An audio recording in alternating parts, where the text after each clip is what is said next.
Welcome back to another episode of the Decision Hour. I'm your host, Adam Bird. Folks, I am super pumped about the interview that I have for you today. I met this gentleman a couple months ago, several weeks ago, really, and love his organization, what he's about.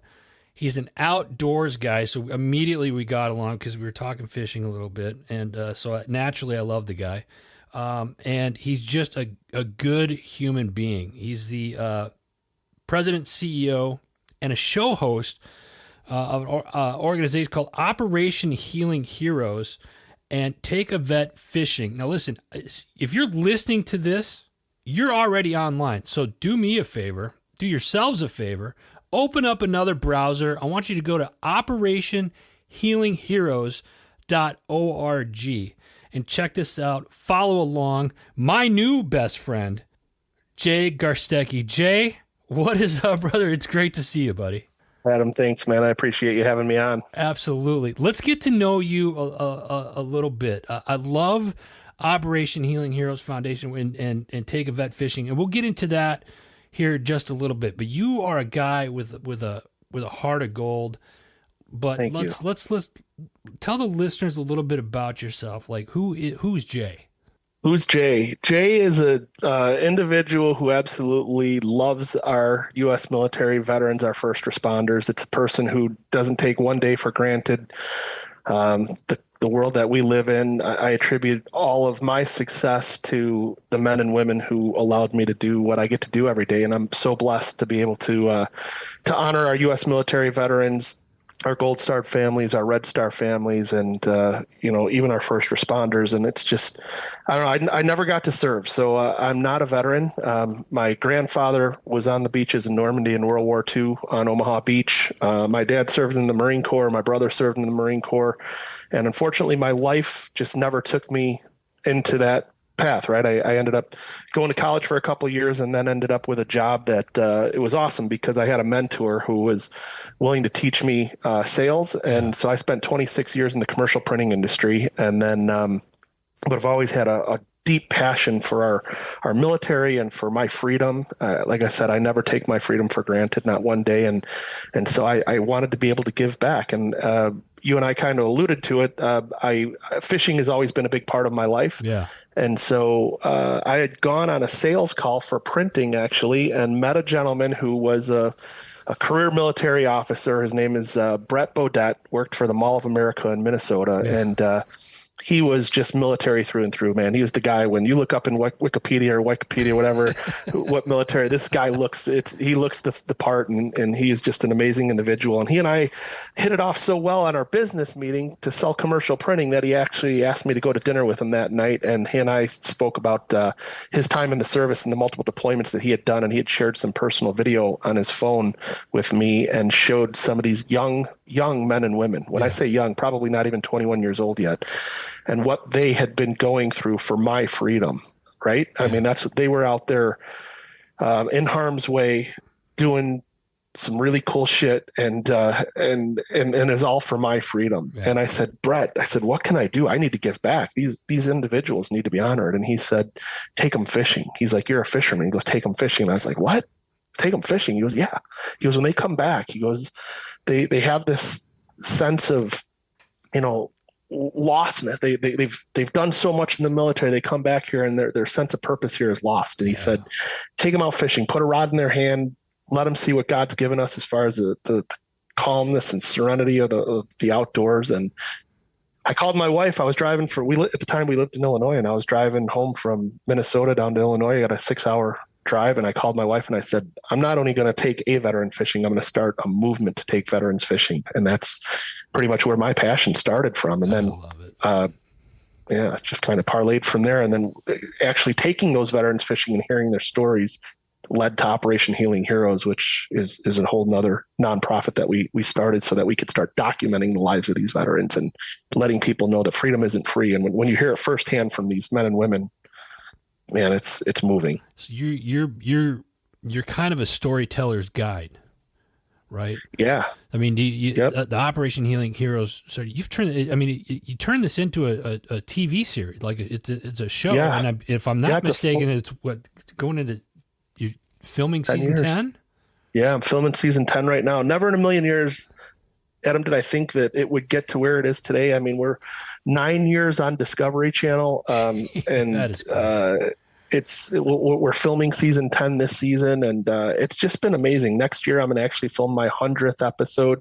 Each episode right now currently is a half hour long, Yeah. and it just documents the life of our veteran. It's not told by a narrator; it's straight from the veteran's mouth. So that's the big key here, is that whether they're accurate or not accurate. And the only thing I mean by that is we have, interview some of these World War II veterans and Korean War veterans, even Vietnam veterans for that matter. And man, I can't tell you what I had for lunch last week, much less what happened in my life when I was, 20 years ago.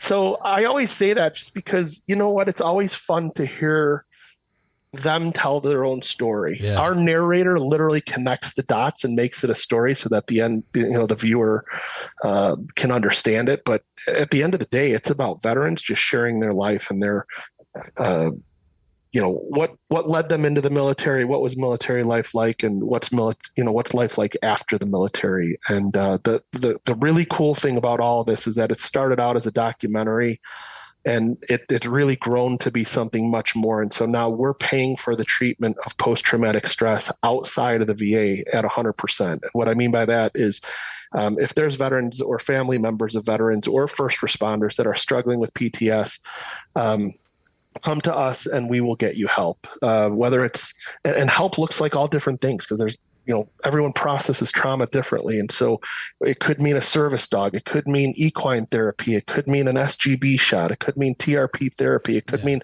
any of the above, or maybe a combination of all of them. Right. And we pay at 100% for those things so that we can make tomorrow better than today for our vets and our first responders and their family members. That is absolutely amazing. Folks, are you listening to this? I mean, seriously? So you're paying, so if somebody comes up to you, a vet comes up to you and says, hey, I want to, I've got PTS. I'd like to work with horses. You find somebody, or you have a group, I'm assuming, that you guys work with in that person's area. Now, is that, do you send them somewhere, or do you try to find somebody in their local area in which they live? We've partnered with other nonprofits that we've vetted to make sure that they're trustworthy, honorable. And there's an organization right now that we work with out of San Diego, California, called Saddles and Service. And they are doing amazing things. Short story, I went there to do an episode of the TV show and to document a veteran's life, only to find out when we arrived on set that he had not only been through the program, but he came out the other end as an amazing testimonial of what horses can do from an equine therapy standpoint. Yeah. And he was now a shepherd or a trainer for other veterans. Well, I came in thinking I was going to document his life, and he actually ran me through the protocol kind of without me knowing it. And Adam, all I can tell you is that if you've never done equine therapy, every human being on the face of this earth should do it. I absolutely love it. I took a horsemanship is what they called it, with a nonprofit in southern Lancaster County here in Pennsylvania, and I did that for a year with and it was run by an old cowboy, and like old school cowboy too. You know what I'm saying? Yeah. And it was very intimidating at first, but the way he walked through that process and working with the horses, and you don't realize how much animals pick up your vibe. Oh my gosh. And when you're riding on a horse, how they pick up the energy that you give off. It's really a beautiful, it was a beautiful experience. And I absolutely love it. I still ride today. I love it. Love hearing that, because I didn't realize just how broken I was until I went through this program. And I say every human being needs to do it, because we all have trauma. There's not a person walking the face of this earth that doesn't have trauma and that these horses can't help you with. And you say, well, what can a horse do, right? You have to experience the protocol, and you will be changed forever. This horse changed my life. I didn't want to leave. I'm telling you, we were done filming, and I was with this horse, and I still had more stuff that I had to unload onto this poor horse, right? But man, I tell you what, and here's even the cooler part, and is that we had run. I had gone there and I did my first episode, and then I met a veteran who she's an amazing individual, and she had been through horrible trauma in her life. She was the victim of a childhood predator. She went into the military only to have some military sexual trauma done to her. She was as broken gets when I met her, and I filmed with her, and I said to my production team, I said, I don't know if I'll ever see this girl again. I thought she was going to become a statistics, unfortunately. But I literally within 24 hours of leaving her, which I didn't want to leave her. I didn't even want to leave her side. I got her onto an airplane. We got her an SGB shot with Dr. Eugene Lipoff, and I can talk more about that later. But literally saved and changed her life. And then she's the first veteran that we've ever done a Where Are They Now episode. So we filmed the first episode when she was broken. Yeah. And then we provided the healing and we paid for some of this treatment of PTS, and we got her a service dog, and we did some different things with her. But a year later, we did an episode with her, and we did it at Saddles and Service, and it was, I knew it was life-changing for me. I could only imagine what it would do for her. And when I arrived, that same horse that I had been filming with a year prior to recognized me coming down the pasture, and I mean, didn't look at me and walk over. It galloped over. It remembered me a year later, and I tell you what, I mean, it brought me to tears, and I just sat there and hugged that damn horse, and he and I had a long conversation, let's put it that way. But it's every human being needs to experience it. And if you're a veteran struggling with PTS, this is just another tool in the tool belt that can help you. And I'd love to talk to you about it if you need help. I want to back up. And again, folks, if you're listening to this, I mean, just great resources that he's offering here. OperationHealingHeroes.org. OperationHealingHeroes.org. If you're listening to this, get involved.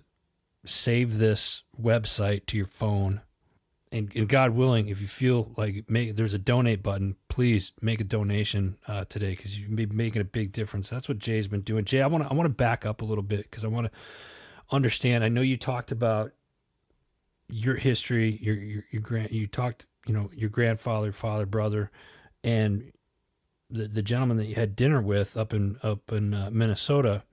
You wanted to give back. How long did it take for you to? I mean, you're in season 10 now, but how long did it take to put all of this together, from idea into inception, before the cameras turned on?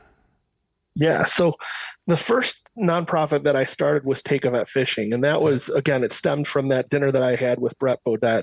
I had this idea of getting veterans out on the water and taking them fishing. I knew, being they call it a pro fisherman. I fished the Pro Muskie Tour up in Illinois. And so being a pro fisherman, I knew the serenity that comes with being on the water, whether it's by yourself, with a buddy of yours, or whatever. There's just the outdoors just has its natural healing power, right? And I've felt it. We've all felt it. If you've gone fishing, you've probably felt it. And so I at that point, like I said, I started this Take a Vet Fishing movement with another gentleman who he and his son, he himself was a veteran, his son was a first responder, and they had the same vision. I had maybe a bigger vision to bring this thing national. They wanted to keep it local, but we ended up joining forces and starting it, and he's since retired out of the organization. But that was Take a Vet Fishing, and that was created about 12 or 13 years ago. And so once we held our first event, but to answer your question, it was about 12 months from the time that I actually decided I wanted to do it until the time we actually held our first event in Madison, Wisconsin. I think it was something like 23 veterans on 13 guide boats, something like that. If I'm not mistaken, those numbers might be a little inaccurate, but it was somewhere right in that area. And all we did was, at the time, we really couldn't afford too much. We took them out on the Madison chain of lakes, and they fished for 4 or 5 hours. And our guide boats were people who owned a boat who wanted to donate their boat and their gas and their time to take a veteran out fishing for a few hours and show them what it could do for them. We brought them back in. There was a park that was right on the water line. We literally grilled out some burgers, and we gave away some gifts that were donated to us by local companies, like Afghans, and, people made stuff, and it was just awesome. And then at the end of that, one veteran in particular, like, hugged me and was crying. He was a Korean War veteran, and his name was Daryl Krenz. And, Man, it touched me to the point where I was like, holy cow, this is way bigger than just taking a veteran fishing. Yeah. This meat to them. It means so much more. And so it was really eye opening for me. I said, this is something, we're onto something here. I think we can actually help heal people. And so Take That Fishing was born, and we started doing events in Illinois and Wisconsin and Michigan and Minnesota. And I'm proud to say now we're up to 9 or 10 events throughout the country every year. And we do this. And this past weekend, we were in Michigan, up in Boyne City, Michigan, and we took 30 or 40 veterans out. The week before that, we were actually in Lake Minnetonka, Minnesota, and we took 35 veterans out. So it's still getting them out on the water. It's still saying thank you. It's called a Day of Giving Back. They're one-day events. You could log on to takeavetfishing.org to find an event for 2026. But basically, it's upper Midwest and now down in Florida because I live in Florida now. But it's all 100% free for our veterans. You sign up through the website. It's a first come, first serve. So we have X amount of spots open. And if you're an honorable discharged veteran, you can sign up and you're automatically in if there's available spots. But the Day of Giving Back looks like this. You show up in the morning. We have a software system that we had developed through takeavetfishing.org where if, Adam, you sign up as a guide and you say, I have a 21-foot boat and I could take 2 veterans fishing and I'm going to fish for bass.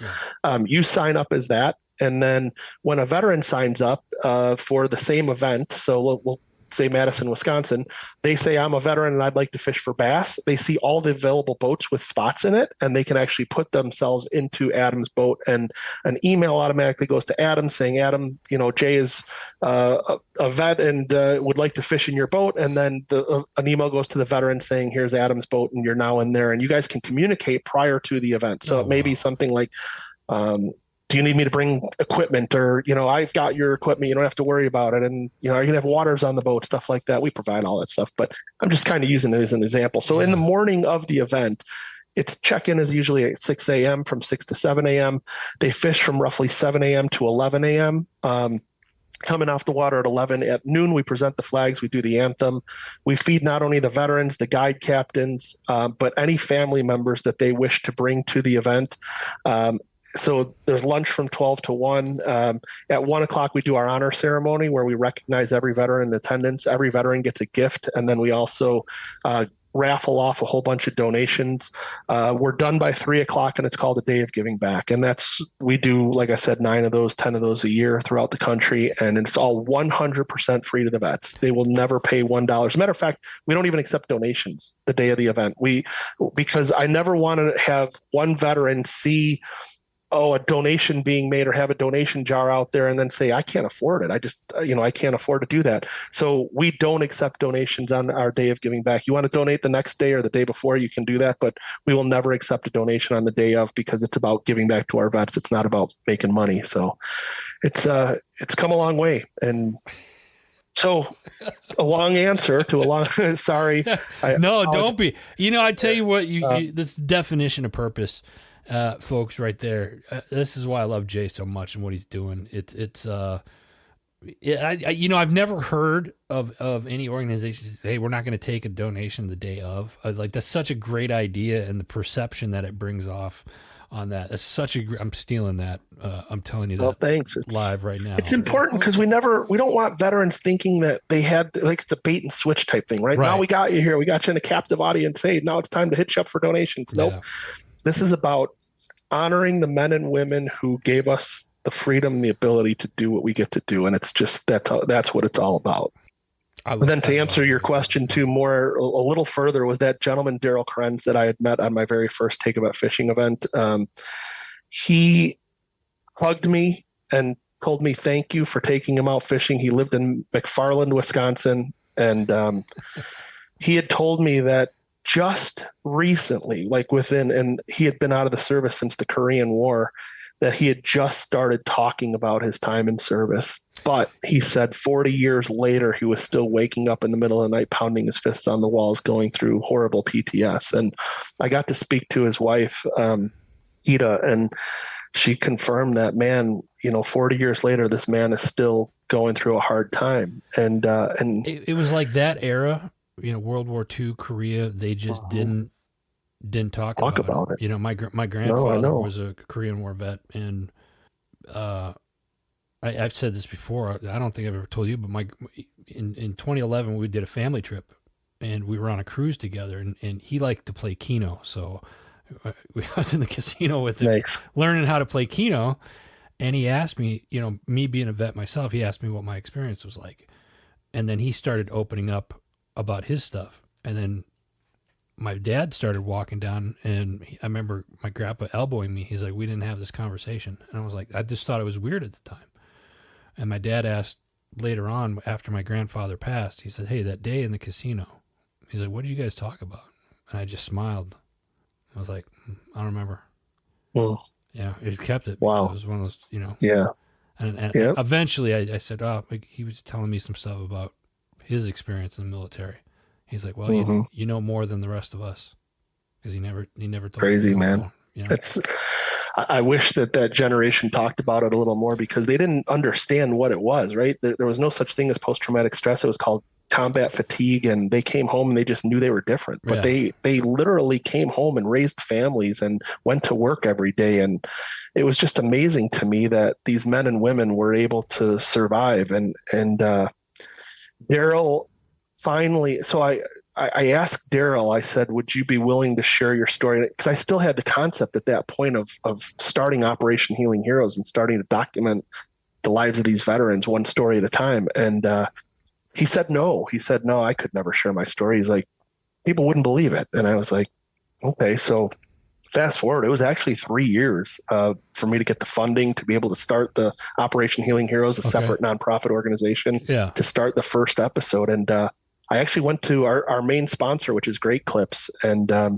I asked Rhoda Olson, she was the CEO at the time. Her husband was a Vietnam veteran, and I asked her, I said, would you give me the funding to be able to produce this pilot episode of Operation Healing Heroes? And here's what I want to do. I want to document the lives of these men and women, and hear at the individual level the sacrifices that they made for our freedom. And she didn't even miss a beat. I mean, how much do you need? And I told her, and she wrote us a check and allowed us to go get a production company. And I went back to Daryl and I said, okay, Daryl, it's time. I want to know, would you do it? And he still said no. And I pleaded with him and talked to him. By now I'd known him a little bit longer, and I convinced him to do it. And I'm telling you, Adam, that story was nothing short of amazing. I mean, people need to know that Daryl ate bugs and bark off of a tree to stay alive he was captured 3 days into the war. Oh, wow. Yeah. See, I mean, it's like those are all, a lot of those are, you know, you hear about stories and you see some of the books of some people that share their story, like through words, through books or whatnot. But like, what about the ones that you don't? And like you, Jay, right. And this is one of the things I admire about you, you're literally creating a history, a modern day history book of events through the people's eyes that lived it. Yeah. And hope so. And for people that might not have had an opportunity to share their story on a mainstream media platform of sorts, in some other way. So the fact that you're doing this, man, is awesome, because these are all stories that need to be shared. They cannot be forgotten. No, thank you. You're so right. I mean, that's exactly it. I said it's the person next door. It's the guy who flies the American flag on his garage every single day, and you walk by and you say hello to him, and he's your neighbor, and you don't really get to talk to him. He's a true American hero. He's the reason why we're here and that we're free. I mean, it's amazing. And if we can, even at a very small level, just I call it a time capsule, just capture that information, because I can't tell you how many of the veterans over the 10 years that we've documented who have since passed away. And now that family has that piece of history that they can show to future generations. And how special is that for the family members? Yeah. Right. I mean, it's amazing. I can tell you one quick story. I got a million of them here, but Opal Waldman, she was in World War II, and she outlived 3 husbands. All 3 of them were in World War II also. But I got the luxury of filming with Opal Waldman before she had passed. And when she passed away, the family invited me to go to her wake and her funeral. And I walked into the funeral parlor, and on every screen in the funeral parlor, her episode of Operation Healing Heroes was playing. they had the jersey that we gave her at the end of every episode. We give every veteran a personalized jersey with Operation Healing Heroes, and we also give them a personalized rod. It's a fishing rod that has all the branches of service logo, our logo on it, and their name, and it says an appreciation for your sacrifice and service. Every single veteran that we have ever filmed with in 10 years has gotten one of those. And they had not only had her jersey on her in the casket, but they also included the rod into the casket with her when they buried her. And I'm like, you want to talk about an honor? I mean, holy cow. It's crazy that you would even think that you touched that person's life in such a way that the family and she would want something like that. But this lady had lived 9 lives, and it's just amazing to me that I made that much of a difference in her by filming a half-hour episode of the TV show and letting her tell her story. It's just a true honor. Kind of a tearjerker listening to that. That's most of them are, man. They really are. I ain't gonna lie. I mean, everyone says, "How do you keep it together?" I said, "I don't. I mean, literally, I'm the biggest crybaby there is. Yeah, you can't. It's impossible. You don't have a heart if you listen to some of these stories and not cry. I mean, it's impossible. And so I cry literally in almost every episode. But I am one of those individuals where God made me the way that I am, and I'm not going to question that because I don't know, man. I'm just an emotional dude, and I used to try and fight it and be like, "Hey, man up," right? But at the end of the day, you know what I'm saying? No, I mean it's part of my DNA. It's who I am, and I've come to terms with it now. 10 years into filming, and man, when you film with a Gold Star family and you hear about their loss, you can't keep it together. I mean, I can't anyway. I mean, it's funny because I look up and my film crew's bawling, I'm bawling, they're bawling. It's like a big cry fest. But you know what? That's part of the healing process, man. That's part of, shedding this information and getting it off of your chest. And sometimes just talking about something can begin the healing process for you. And so, man, I just hope that we make a small difference in someone's life every episode we do. I think you are already, certainly. I mean, certainly you are if you're 10 seasons in, or you're 10 season in, and it's like not. And I'll say this because I've watched some of the episodes, and I look at it from a perspective. Me being a vet myself, it's one of and whether I'm a vet or not, I think just people can learn from the stories being told. And some of the stories you think about, like, oh, I'm not alone in that, or maybe somebody that's out there that's watching a particular episode kind of feels a certain way about it, or feels the same way about it. Not only do they learn from it, but it's one of the takeaways that they get from the stories that are being told. And that's something that the world needs more of. Yeah, no, you're right. First of all, I want to say thank you for your service, because I never did thank you on the show for your service, but thank you for, and I certainly do appreciate it. I know America appreciates all the men and women who served our country. And so I certainly wanted to say thank you for that. But to your point, what you were just kind of mentioning, you're so right. The whole thing is that I always tell veterans, they're so humble, right? They always say, oh, there's a veteran, there's somebody else that has a better story than me. And I don't want to say better, but there's more deserving. Let's put it that way. That's what I always hear. They're more deserving than I was. So you take your story and go do it with somebody that's more deserving. Well, no, that's not the case. The reality is that I don't care if you were at the tip of the spear or if you were slinging chow at the mess hall, you are just as important because you are part of a system that made a difference. And so my dad served during peacetime. He wasn't a combat veteran, but he signed up, and he signed on the dotted line and said he was willing to give up to and including his life if that's what was asked of him. It just so happened that he served during peacetime. And so that's okay. There's nothing wrong with that. You're just as honorable as far as I'm concerned, because you signed up and you said, I was willing to do what it takes to defend our freedom. And you did it for me and for my family. And I will never forget that. And I appreciate it. And, but to your point, if one veteran hears another veteran tell a story and say, well, if they told their story and it was okay, maybe I can talk about it. Maybe I can do it with, whether it's a battle buddy or whether it's a family member or best friend, whatever it is, there's healing power in just talking about it and sharing your experience. And it's I know that the VFWs and the American Legion sometimes get a bad rap as being the good old boys club and the drinking establishments and stuff like that. But you know what? If that's what it takes to heal and that's what it takes to get people to share their stories is being around other veterans, then so be it, man. Let's do it. That's one of the things that and I think nowadays with all the things that are out there that's available, whether it's being outdoors or sitting in a group talking to somebody, the group thing didn't work for me. Like when I when I got out and I had PTSD, it wasn't. I couldn't sit down and talk to somebody about it who didn't know. I knew it was a doctor. I knew it was like a shrink or whatnot. I was I can't do that. Me growing up in northern Wisconsin, being outdoors was therapy for me. Put me in a tree stand, let me walk in the woods. Mm-hmm. More importantly, get me in a boat on the water. Like that was therapy for me. And that may work for people. And I've said this before, those of you that are listening, if you know a veteran, if you're a veteran yourself or somebody, easiest way to find them. First off, get involved with the local nonprofit organization.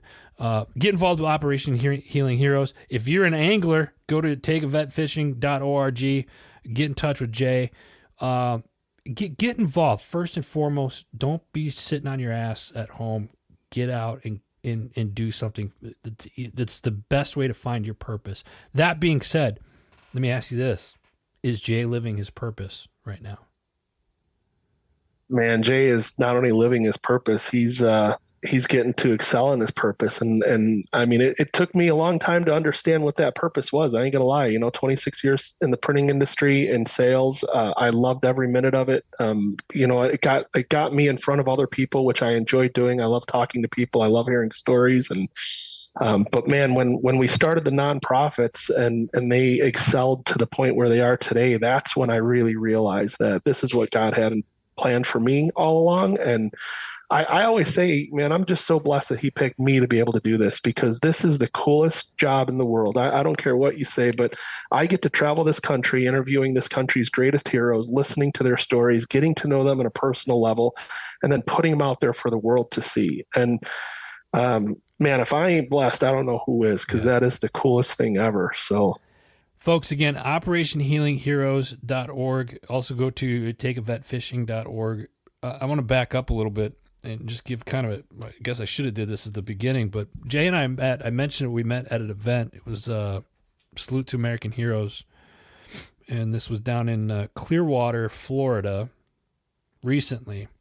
And at this event, Jay was on stage a couple of times, and it was at the OCC like Bar Grill Museum, and Paul Senior. The OCC did a bike for you guys.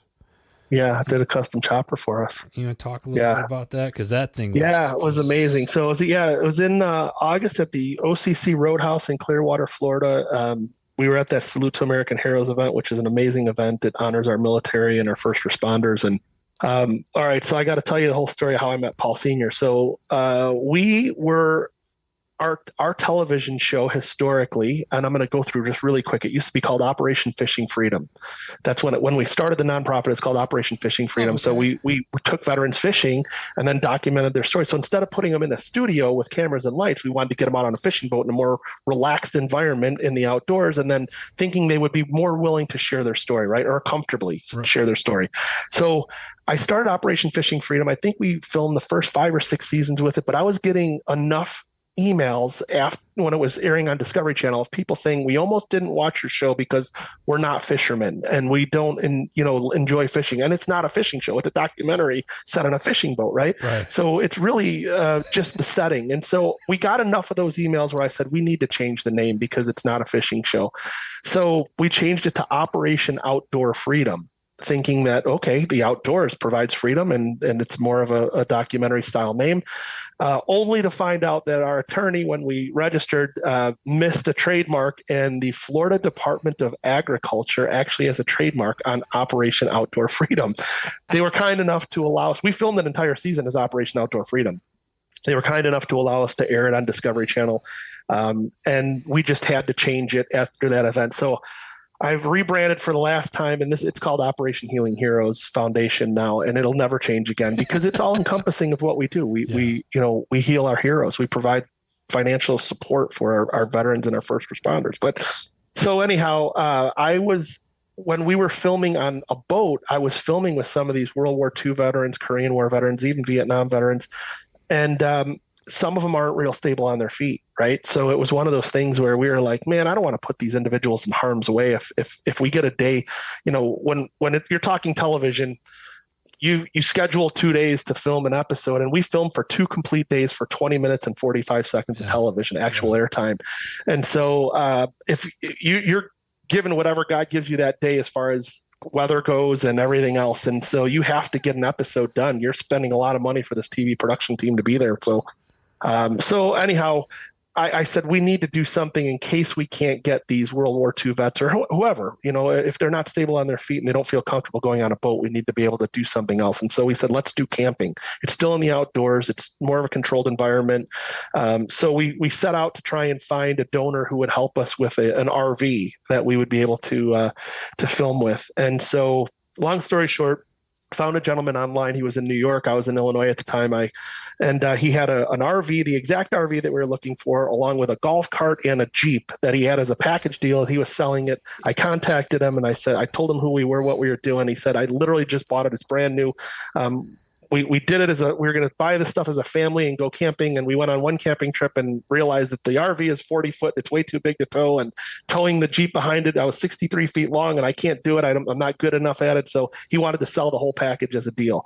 So we worked out a deal where we ended up, he donated over $100,000 of that package to us, which was amazing. And we bought the balance of it through a donor, but I flew down to New York to get it. And as I go to pick it up, this gentleman, was amazing individual. I mean, it's almost like, yeah, he's just a great guy. He had a buddy there that was there when I went to pick up the RV and the stuff. And he's like, what are you going to do with this thing? And I told him, I said, we're filming a TV show with it and it's going to be on Discovery Channel. And he's like, oh, no way. He goes, you need to talk to my sister. And he picks up his phone and he dials a number and he like hands me his phone and I'm like, who's your sister? He's like, Joni. And I said, okay, Joni, who? And you ever heard of Orange County Choppers? It's Paul Sr.'s wife. And I said, oh my gosh, really? And he said, yeah, it's my sister. So long story short, I end up talking to Joni for an hour on the phone in this guy's house while I'm picking up this RV. And told her what we were doing with the RV, and she said, hey, I told her we were going to be moving to Florida. My wife and myself were moving to Florida. She told us to get in touch with her, and the rest is history. They not only love what we're doing from a nonprofit standpoint, but they decided that they wanted to try and build us a bike to honor our veterans and our first responders who are struggling with PTS. And that was the product that you got to see that night at the Salute to American Heroes event, which was so amazing. I mean, this bike it's sick. It's a bagger and it's ridiculous. Air ride system and lights and custom paint job. And oh my gosh. So it's called the Patriot Bike, just so you know. We've named the bike. It's called the Patriot Bike. It's going to tour the country, and it is going to honor the men and women who have struggled with PTS. And Paul Sr. will be doing some appearances with the bike, and you'll be able to get autographs and stuff like that. So if you go to thepatriotbike.com, you can get that's the website for the bike. It's in the process of being built. I'll have it up by the end of this week. So, but yeah, it's going to be pretty cool because we're going to sell merchandise, and that merch will go ahead and all 100% of the proceeds from that merchandise will go to pay for another treatment for a veteran that's struggling or first responder struggling with PTS, which will be awesome. So, we're going to do we want to do Daytona Bike Week with it. We're going to do St. Pete Bike Fest. We're going to do some really cool stuff with this bike. We had a company step up and actually donate an enclosed trailer for us to transport the bike. Nice. And we're wrapping the trailer so that when you're looking at it as it's going down the street, it's going to look like you're looking through the wall of the trailer. So you're going to see the bike in there, and it's going to be strapped down. And so you'll know exactly what's inside that trailer as we're towing that trailer down the street, which will be really cool, man. So put some sponsor logos on there and stuff. And man, it's going to be a really cool thing. But we just want to honor these men and women and to the best of our ability. And we want to make sure that no veteran is ever left untreated. If they would like help, we want to make sure we're helping them, man. There's just so many great nonprofits out there that want to help our vets and our first responders. Well, you guys are definitely taking the lead and you set the bar high, my friend, and you're doing a fantastic job. And I'm honored to know you. And I think it's great what you guys are doing for our heroes, our nation's heroes. Thank you, man. I appreciate it, especially coming from you, because you're one of them. So thank you. I got one more question for you as we're coming up on time here, brother. Yeah. Show's called The Decision Hour. Yeah. We have to make decisions every day, right? Name a time in Jay's life where your feet are on the line and you have to make that decision. What is it, and what's the atmosphere like? Man, that's kind of, man, I really got to think about that one. That's a good question to ask, man. There's been so many in my lifetime, right? But I'll say one of the most profound ones came when my wife and I have one son. He's going to be 21 years old next month. And when you're faced with a 26-year career in the commercial printing industry, where you're well established, making good money, I was supporting a family, I was financially in sales, in many instances in sales, that you reap your rewards, right? So as hard as you want to work, you can go out there and chase the almighty dollar. And I used to think when I was 21 years old, 22 years old, that the almighty dollar was everything, right? Mm-hmm. I thought I was raised very middle class. I never went without, but in the same token, money was not like just oozing out of the household either, in the sense that, but I never went without, let's put it that way. But when you get this at your fingertips at 21 years old and it says, hey, you can go out and make as much as you want. I did that. I went out and I pounded the pavement so hard that I went out and I thought that money was going to make me happy. And it's not that money didn't make me happy. It's I believe it's the love of money that is the root of all evil. People say money is the root of all evil. I think it's the love of money that's the root of all evil. And I quickly learned that because I had money now. I was young and I still wasn't happy, right? And what I meant by that was not that you're not happy. I was able to do things for myself that maybe I couldn't have done had I not gone out there and hustled. But I earned it. I will say that. I went out there and I earned it. I didn't take no for an answer, and I earned it. But I go to the point where, to your question, where it says I made a decision at one point that I was going to leave a 26-year career and I was going to take a leap of faith of making good money and go run 2 nonprofits that I had no idea if I was even going to be able to make ends meet, right, as far as financially goes. And when you have a wife and you have a kid who's going to be going to college,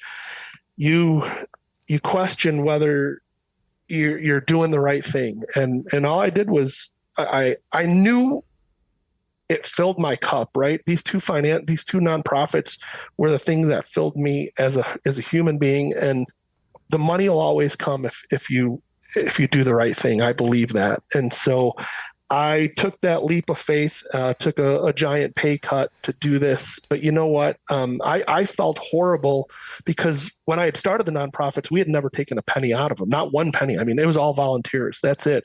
But when you're going to have it as your sole source of income, you have to be able to pay your bills. Right. And I had mortgage and stuff. So I went to Rhoda Olson and I went to another one of our big donors, Terry Miller, and I said, unfortunately, I need to take a pay. And they looked at me like, well, what's wrong with that? Right? Nonprofits, there's people who take pay all the time. Right. Because I vowed that I would never take any money. And they said, listen, in order for you to be able to grow this to where you want it to be, you have to be able to take some money. And so we went out on payscale.com and pay.com and salaries.com. And we said, okay, for a CEO, for a nonprofit with X amount of dollars in donations, what's the going rate for that? And it gives you a range of low to high. I took that low number and took 50% off of that. And that's what I paid myself. And I said, if I can't make it on that, then I don't deserve to be here and I don't deserve to do this hustle, because the more money you can bring in, the more money you can actually put out there to veterans and help them with. And so, man, it lit a fire under me that I didn't have since I was 21 years old, to go out there and actually kick some ass and make it happen. And here we are 10 years later. And I still have the exact same salary as the day I started. So we haven't taken any increases in salary, but man, we've made it. And God continues to provide for us. So Man, it's pretty amazing stuff. It's amazing when you put purpose first, that profit will always follow.